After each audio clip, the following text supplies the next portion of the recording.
تاسو د لیکچرونو مخکې که یو ماشوم غلط دوستانو سره دوستي کوي نو اوس به څه کوي؟ ګوره زما بچي اوس هغه سره دوه لارې دي.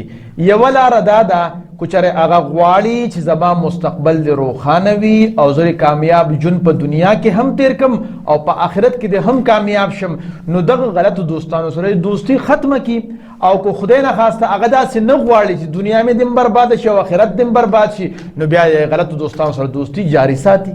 خو ګوره بچي دا یو خبره به یاد ساتي، دغه دوستانه چې دی ختموي نو به یې ګوره ډېر په ښه طریقې سره ختموي، په غلطه طریقې سره به نه ختموي. کله کله مونږه ټیک کارونه په غلط طریقې سره وکړو، د هغې نتیجه هم بیا غلطه راوځي او بیا مونږه افسوس او ارمان کو چې دا خو ما ټیک کار کو، نتیجه ولې غلطه راغله؟